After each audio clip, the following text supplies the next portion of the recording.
Kembali lagi di Cahaya Hati Indonesia. Dan seperti janji Ali tadi, saat ini kita akan menjawab pertanyaan-pertanyaan yang sudah dikirimkan lewat Instagram kita.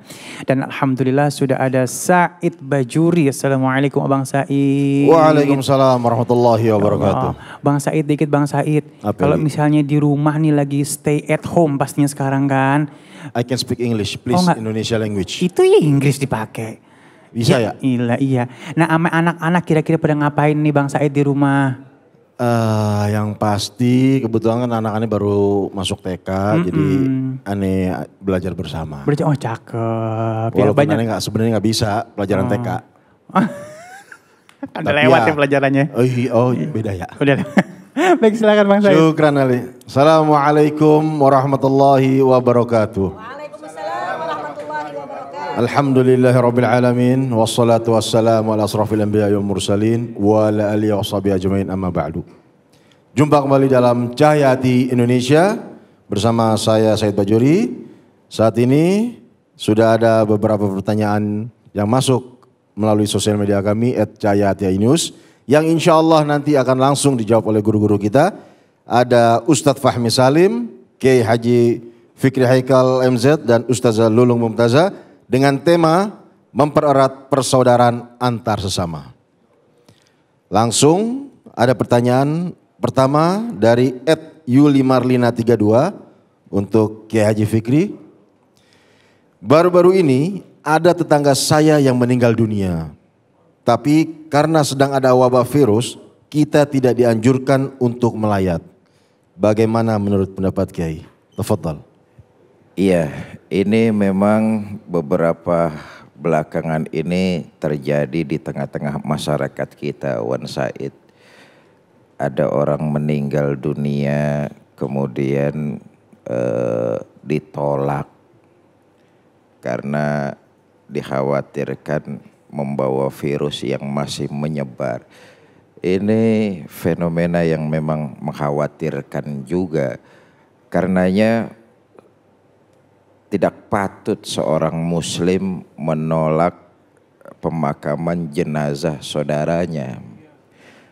Kenapa? Pertama, tentu pihak rumah sakit sudah sangat sterilisasi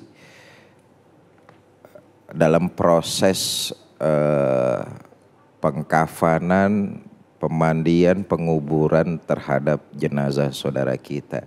Yang insya Allah itu tidak akan tertular lagi.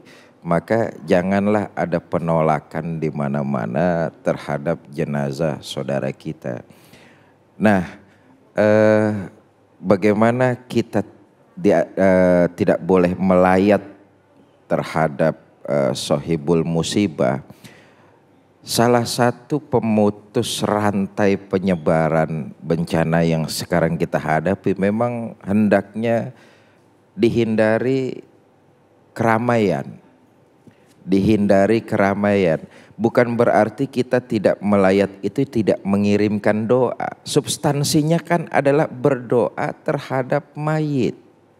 Berdoa bisa kita lakukan daripada cuman ngumpul tapi nggak ada yang berdoa, itu bukan substansi. Jadi patuhi apa yang sudah menjadi himbauan, berdoa dari tempat masing-masing. Misalnya tetangga Bu Yuni meninggal. Bu Yuni karena memang kita dihimbau untuk tidak berkumpul, ya sudah berdoa dari rumah Bu Yuni, dari rumah-rumah yang lain dengan mengirimkan suratul Fatihah kepada jenazah. Itu substansinya.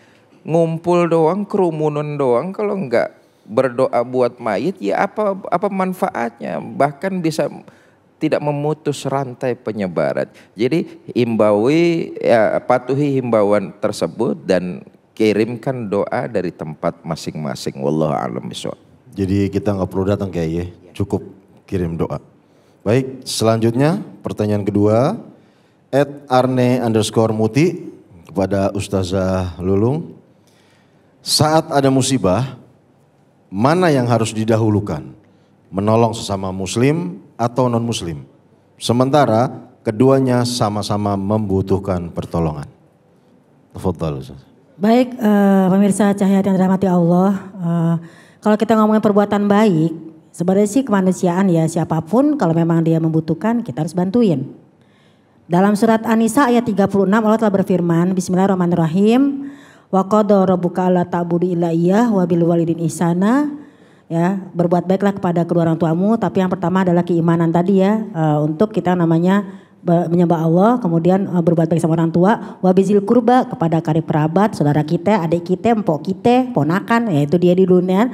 Habis itu wabizil kurba, wal yatama, wal masakin, anak yatim, orang miskin, wal jaridil kurba, wal jaril junuba. Dan juga kamu harus berbuat baik, memberikan sesuatu kepada tetangga dekat dan tetangga jauh. Kalau kita ngelihat ke dalam ayat ini sih ya, menurut Ibnu Jarir dan Ibnu Hatim dalam kitab Ibnu Katsir, kita itu berbuat baik sama tetangga dekat. Siapa tetangga dekat? Yang muslim. Wajaril junuba yaitu tetangga jauh, siapa? Non muslim. Jadi muslim sama non muslim kita kudu berbuat baik sama-sama. Apalagi zaman musibah sekarang ini. Ini lapar, dua-duanya kita bantuin. Masa kita nanya, lo lapar ya? Iya. Gak punya apa? Islam gue bantuin misalnya. Ini lapar ya? Iya. Oh. Enggak ini bukan tetangga gue enggak bagi, kagak. Tapi dalam ayat ini kita memang harus benar-benar rahmatan lil alamin. Ngasih siapa yang membutuhkan. You understand? Yes. Jadi begitu pemirsa. Jadi mudah-mudahan dalam perbuatan baik ini juga memang dalam Al-Baqarah dinyatakan. Laisa alaika hudahum. Walakin Allah ya dimayas. Jadi bukan kita yang memberikan hidayah atau petunjuk, tapi memang Allah memberikan petunjuk. Artinya disinilah kita perlunya sama-sama ya, mudah-mudahan saling berbuat baik. Tapi tetap jangan yang namanya dekat-dekat lupa. Kadang biar tekor asal kesohor sih, keluar aja baik, sama tetangganya, sama saudaranya kagak. Nah ini kita dua-duanya sama-sama membutuhkan. Insya Allah, wallahu a'lam bishawab ya.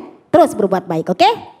Oke, siap. Jadi kita ngebantu tanpa melihat status agama dan lain-lain ya Ustazah. Iya, jangan. Dengerin. Lah kenapa saya?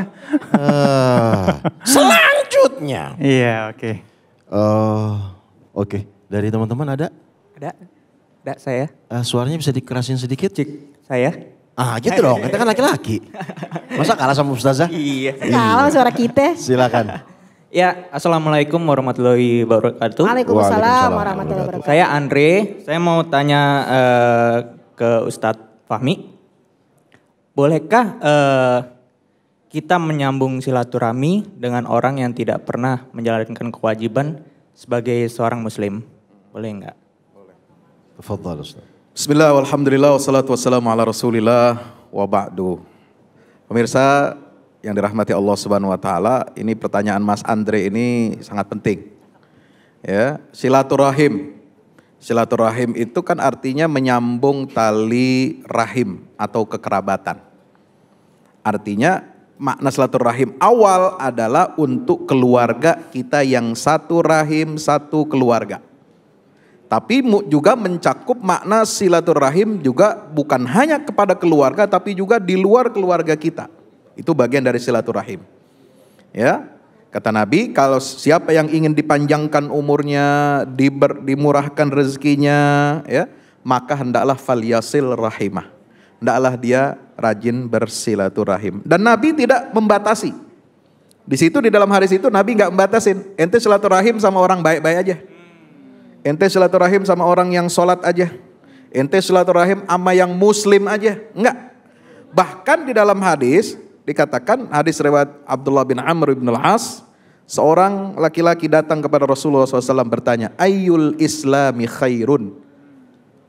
Praktek keberislaman yang paling baik itu apa ya Rasulullah? Taqra'us salam, tut'imut ta'am pertama. Kamu beri makan orang yang butuh. Yang kedua, wa taqra'us salam ala man arafta wa man lam ta'rif. Kamu sampaikan, ucapkan salam. Salam itu apa? Perdamaian.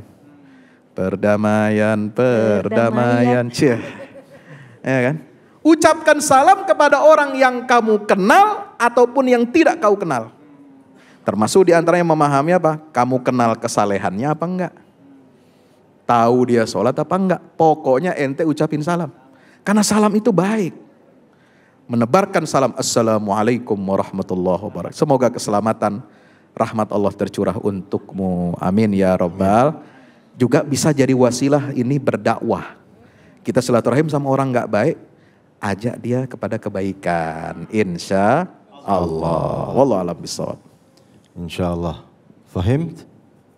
Ntar kita kawan-kawan ketemu ya. Silaturahmi. Oke. Itulah tadi jawaban dari guru-guru kita.